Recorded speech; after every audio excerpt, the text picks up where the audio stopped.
guys from beautiful Dubai. So in today's video, we're gonna talk to Ronnie from Cripto Avances. It is a Spanish channel, but this conversation's in English and we cover everything from his Bitcoin predictions to which altcoins, which meme coins he thinks are gonna do the best this bull run and why, and what criteria he uses to determine what's a good crypto investment and a good project. So contrary to the last bull cycles, we will not have this time a normal 4-year cycle. The economy is showing signs of weakness. So there's signs that we could go into recession. It doesn't make sense to expect that Bitcoin will have the same performance on this conditions, under these conditions. So what I think is that we will have now a little pump. Maybe. Anyway, guys, I love you very much. Hello and cheers from Dubai. Let's jump into it.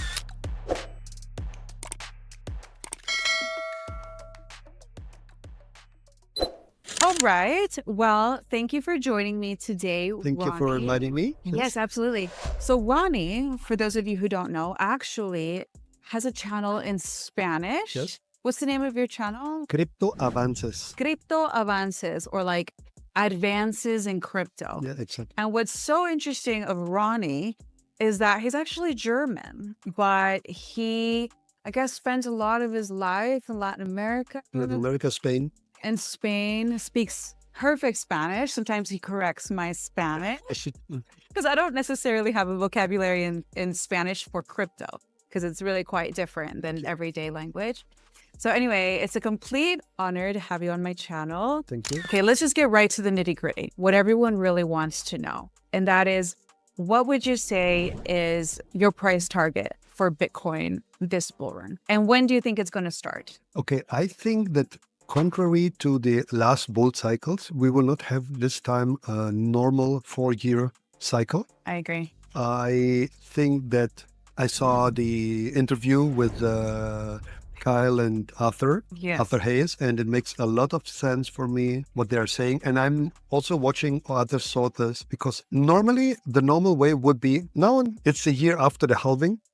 We should top out somewhere in October, November, December, whatever, so and so much days. But I think it doesn't make sense. Why? Because this would be the same if you think, okay, if somebody is a good runner, okay, he runs, sprints, he could do the same time in a normal ground, like very dirty or, like in the sand. Yeah. It doesn't make sense, So the conditions of the financial markets was very in favor of Bitcoin to grow because we was basically in an endless bull market from 2008 when Bitcoin started. Now, the economy is showing signs of weakness. So there's signs that we could go into recession. Okay. Right. So it doesn't make sense to expect that Bitcoin will have the same performance on this conditions, under these conditions. So what I think is that we will have now a little pump, maybe to 120. Okay. Then we will go into a kind of short bear market. Oh, you think so? Yeah, it will. But this bear market will not last like the last time, like 2 years or longer. It will last a few months. And then I also saw the new treasury guy from Donald Trump that he put to run the US treasury. And they are saying that there are coming so much Bitcoin buying, so much incentives in 2026. So it makes no sense for me to expect that now in 25, when the tariffs are coming, when there's so much bad things going on, that we go in a crazy run, to the upside. And then in 26, when really the good things are happening, that we go to the bear market. So it makes no sense for me. So also the market is always doing exactly the opposite of what the herd is expecting. Right. So, and everybody's expecting now, oh yeah, it's always like this, a year after the halving, we go crazy, Everybody's expecting this, and they think it will exactly the contrary happen. We have a little pump, everybody got excited, everybody sell his house, take a credit, go long like crazy. Then we top out, we go into the short bear market in 26 when nobody expecting this. Then we will have the crazy pump. And yeah, I mean, Arthur is talking about 400,000. I think it's in the cards. I think so. But realistically, I think 220, 250, maybe the psychological level of 200 is also very difficult to crack. So maybe around this zone, I think. Interesting. So I agree. And then slightly, have my different position or like opinion on what you said. I agree with the fact that this bull run is different than all past bull runs. Of course. There's theories being floated around that we're decoupling, we're separating from the traditional 4-year cycle. I think that's definitely for sure the case, in my opinion, for many of the reasons that you said, because the macro financial conditions have changed so much. Completely. Right? And so I agree with that, but I can see that while we are decoupling from the 4-year cycle, and yes, right now, I think that because of the tariff situation, and then also inflation and then the talks of a recession coming in, I would agree that for right now, the market is still very uncertain. And because everyone's like, what's going on with the Bitcoin strategic reserve, right? And this is what he said. He said, well, these were all part of Trump's campaign promises, but you have to take care of priorities in a priority manner.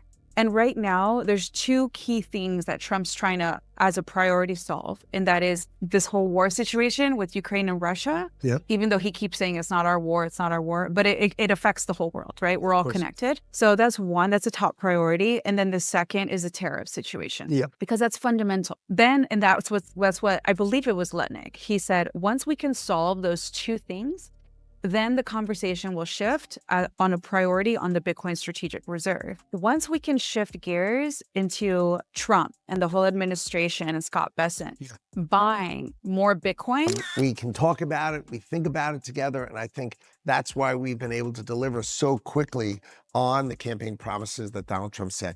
He said he'd have a Bitcoin strategic reserve. The United States of America and Donald Trump are trying to reset global trade to make it more fair. I mean, imagine working for someone who's trying to rebalance global trade and trying to create peace in the world. I mean, it is extraordinary to work for Donald Trump. But those are sort of his 2 big things then. And then I think after that, I think we can put Bitcoin back on the agenda, right? We set up the Bitcoin strategic reserve, which was exactly delivering on his promise. Yep. Right? And making everybody in the Bitcoin community feel the love and affection and support of this administration, for sure. And those were his 2 key promises to our community, the Bitcoin community. So after he sets those big 2 agenda items, I think we'll start to talk a little bit more about Bitcoin, but he's got those big agenda items on his plate and he's on it all the time. I think you're going to see what Kyle's talked about on his channel, what you hear, there's going to be a Bitcoin supply crunch because you see it every day in the news, so many countries buying Bitcoin,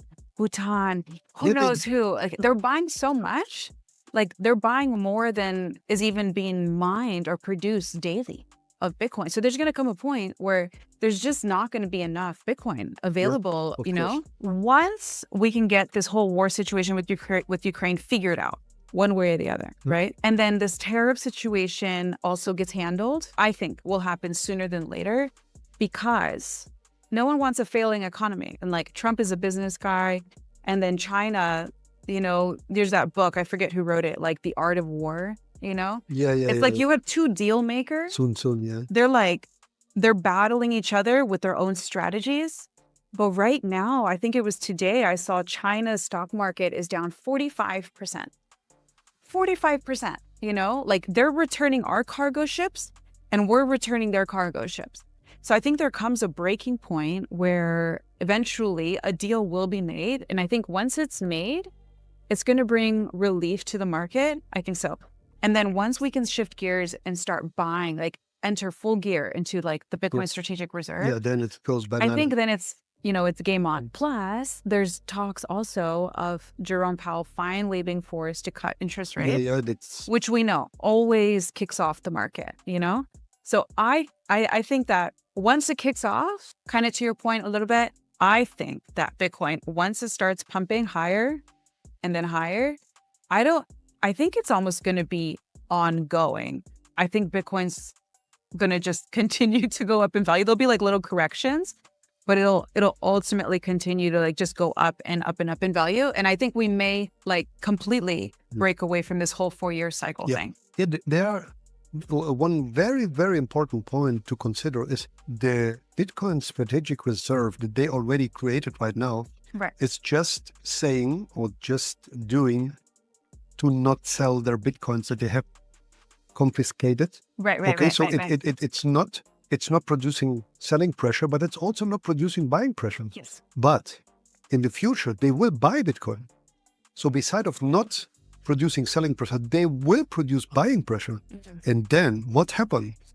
Many countries will try to front run the United States because they will say, okay, if they are doing it, we have to do it. Yes. So we don't want to buy after them when they push the price up. We want to buy before. And so this could really, really called the tsunami. Yeah. Like tsunami Bitcoin. That's what I mean. Like we have to just be patient. Like right now it's turbulent, but I think once it's game on, it kicks off, like forget about it. Like it's going to go up, up, up, up, up. I think everyone wants to know like which tokens, which altcoin tokens, which meme coins, right? Like what do you have your eyes on and why? Okay, I have to tell you that I am very, very disappointed from utility coins, from altcoins in general, starting from Ethereum. I think there are very few projects that really accomplished a goal. Sui is a very good example. Sui is doing a very good job. We just came from Sui's event. Yeah, from the Sui base camp. Awesome. And they're doing a lot of stuff. You know, we're living now in an attention economy. So wherever attention goes, money flows. So you can have the best project, you can have the best tech, you can have the best community, you can have the best developers. If you're not able to get attention of people, nobody cares. Forget about it. On the other side, you can have a horrible tech, a horrible project, but you are able to get attention. Best example are the meme coins. Yeah. There's no tech, there's no utility, there's nothing, but they get attention. Why? Because people think, oh, I can be rich. There are so many people that invested $20 and get out $1 million. And there's people, same as there are people, they buy a lottery ticket for $16 and make $3 million. Are they there? Yeah, it's probably, it's more, is it possible that you will win it? It's possible, very unlikely, you know? Right. But it's possible. But people still have this dream, and that's why this gets so much attention, you know? So what I'm looking at is, I'm not looking so much anymore in investing. Okay. I'm looking more in trading. Okay. Why? Because just the recent moves, you see, imagine Solana was on 220, or was it 250 even? I don't remember really, but it was between 226 and 250. I'm not really sure what was the exact top. It went back to below 100. So imagine if you are an investor. Let's say you bought $1 million of Solana, let's say, and you see maybe 2-3 million, and then you go back to 1 million, or then you feel like, oh, what's happened here? You know, so that's disappointing. It depends also how much money do you have, for sure, and on your time horizon. So if you bought Solana for $20 like 2 years ago, and you say, I will sell whenever Solana goes to 500, I'm not in a hurry, then you're fine. But I think most people in crypto, they are in crypto. Why? Because they know that they cannot do anything with their small amounts of money anywhere. You can bring it to the bank. Not in 100 years you will do anything, you know? So that's why you say, I take the risk. I go to crypto. Because in crypto, I can gain more money. The opportunity is larger, right? Yes, if you know when to buy and when to sell. There you go. Back to square one. Yeah. So that also bread. I was talking about bread when when it just came out. It was like 0.2 cents. Then it went crazy up to like, I think it was 27 cents. So it was like 100x, and it came all the way down to 2 cents. You know, so imagine from 27. Imagine there are people that bought it for 20 cents. Or I think it was even higher than 20. I'm not sure. Yeah. But imagine a person that purchased bread for $10,000 on 27 cents, and then he see on 2 cents, so he lost more than 90% of his money. What a person like this person say, oh no, you know what, I take the loss, I sell everything, I would never come back. Traumatized. Yeah. Oh my God. So this is why I say, okay, what is working here? It's working if you know how to day trade. Okay, you buy bread for 27 cents.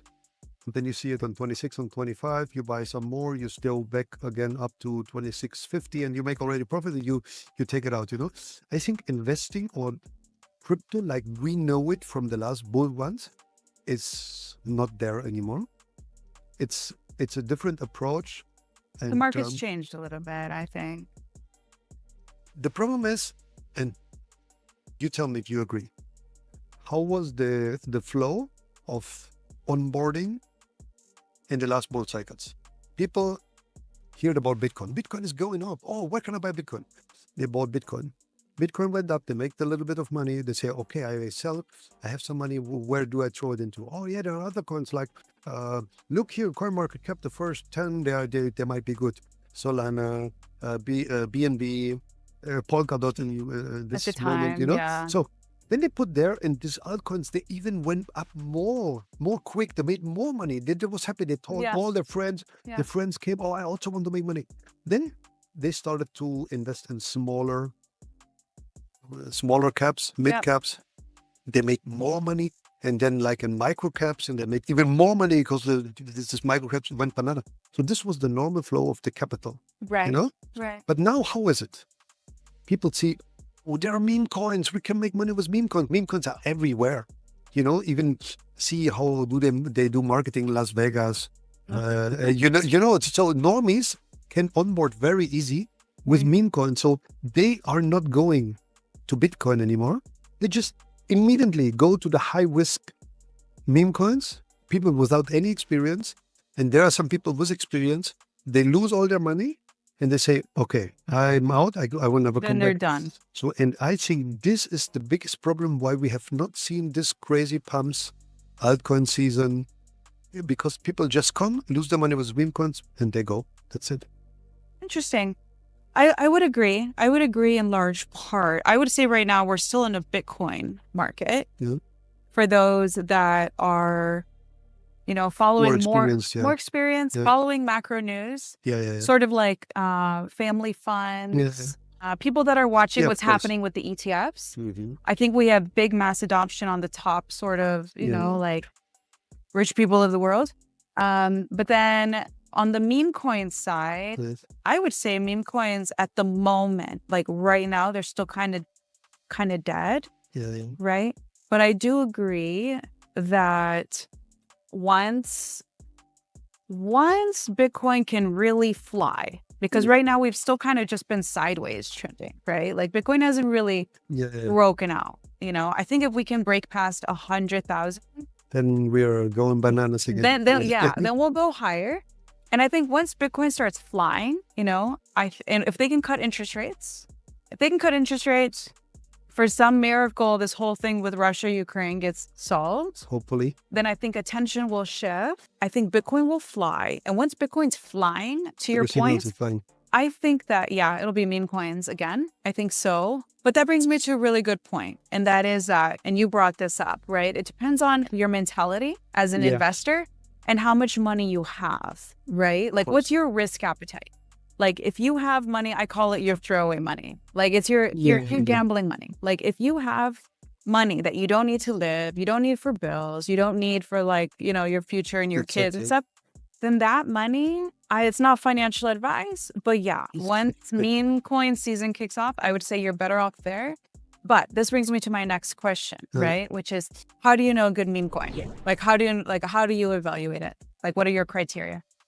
Look, always a meme coin, the first thing I'm looking at is the community. Right. Because look, there are so many metrics. Oh, they have nice internet page. Oh, they have so many followers on Twitter. Oh, they have this. Oh, they have that. So none of this is real, Okay. It can be faked very, very easy, So if you go to the Telegram group, you see people like going crazy. Yeah, come on, we go to the moon. Hey, new people coming in. Holders are more and more, So you see in Twitter, they're rating, You have to decide, okay, if they're is this real people rating? Or not? Exactly. But the community, because what is a meme coin about? Community. It's only community. There's no tech. There's no utility. There's no promise that you have to keep. That's good, because nobody will ever ask you, when will you accomplish this or that? No complicated tech, but the community, So if you really, there are people that say, oh no, I want to put 100 here and tomorrow I want to take out 1,000, whatever. It's possible, but it's like gambling. But if you really want to make a lot of money with meme coins, then you must research. You must check, okay, how many holders? You have an Excel list. Oh, holders are increasing that much. Oh, another. There are tools for this. For example, Dune. You can create an own dashboard about holders. So I think this is for me the metric number one, because trading volume. Yeah, you can have a trading bot. Right. You create the volume, and that can be all fake. Oh, they have so many followers on Twitter. Yeah, you can buy this. Oh, they have so many likes. Yeah, you can buy this. Yeah. And that would also add, if I could interrupt, also so many team members, founding team members, like to remain anonymous, but it's really great if they're doxxed, right? Or who the main creators are. The team. And you want to see that they're holding a majority. Yeah. And you want to know who these people are. Like, go do a little digging on their reputation or go ask. Exactly. Because if they're holding a lot of it, that's good on the one hand, right? Because it tells us okay, they're not going to dump on their own community. But there have been so many cases where they do. Yeah. They dump on their own community, So you want to know who the founders are, and you want to make sure they're holding a lot of the token. And then you just want to do some research, as you said, right? To make sure that these people have a good reputation and not a reputation of dumping or rugging on their community. Yeah, right? But I have to tell you something. I have seen many launches, like there was really pushed on Twitter, and there was people behind. Good people, even different influencers, and they said, we do this, we do that, also with good reputation, and they was not succeeding, It's a hard space. So the metrics, I think it's a mix from all of this, good people behind it, token holders increasing, volume somehow, because maybe if there's volume, it can be fake, no problem. But if there's no volume, then it's a no go. Yeah, just don't waste your time. Not even a fake volume, So then, activity in Twitter. Yeah. So many people say, "Oh no, that's too much work. I just want to press a button. That's I want what to make." takes. But exactly. Otherwise, just be prepared to say goodbye to your money. Seriously. This is what people and your point. You made a point, and it's totally right. I agree with you that we are still in the Bitcoin period, Bitcoin phase, but I think it depends very much on the age and on the education level. True. For example, an investor that got already real estate or this got some bank instruments that he's investing in, he understands that you cannot just buy something today and expect something tomorrow. True. But the youngest generation, we are living they have a very short attention TikTok span. generation. Yeah, the TikTok, they want to see just in 3 seconds, they want to have this dopamine discharge. And, I see that. And like this, they invest or they gamble. Let's not call it invest. And there are people, they can do it. You see every now and then some people, they are very successful with this. I know some young guys, they bought Rolex and they bought Lamborghini and they many things, but it's very rare. It's very rare. It's more likely you get hit by a lightning. Yeah, then they do this. But there are people they win in the lottery. There are people they can do this and some people. Okay, so let's wrap it up with one question, the safe question for everybody, which is. If it's not Bitcoin, everyone should buy Bitcoin for starters, right? Even if it's a little bit, dollar cost average in, a little bit. Bitcoin's the golden standard, retire your life, your family. Okay? Absolutely. But if you don't want to waste or throw away your money with meme coins, okay? You don't have that, you don't want to deal with the stress. Which top coins would you say are the safest and have proven themselves? Name your top 3, top 5. Which ones do you believe in? They're in it for the long run and they're going to do nice multiples during the bull run as well. It's a tough one. A really safe bet, I would say, is Sui. Sui? Because I think Sui from today, it could yeah, in the next push, make maybe a 3x or 5x. Okay. I don't think it will be more than this, because the meme coins are taking too much attention. Mind share, yeah. You know, Aptos, also a very interesting project. Aptos, Yeah. yes. I'm a believer. Because you know that the Libra team Same from teams almost from Aptos, Libra, so yeah. this too. Solana. The what? Solana. You don't like Solana? Look, I think Solana will not succeed. Why? Oh my God. It's very easy. Look, Solana, basically all the volume that came from Solana and all the success and all the buyings Meme from Solana coins. came from meme coins. So whenever the Solana meme coins got out of the attention zone from the meme coin traders, Yeah. like it's happening already, then I think there's no real use case for Solana. And there are so many cases when the Solana network is just Is down. yeah. So for everybody that understands the basic of blockchain technology, knows it's not decentralized. It cannot be decentralized. So I think that large institutions and large investors would not lock in large amounts of money like they do in Ethereum, like all this Right. tokenized assets and this.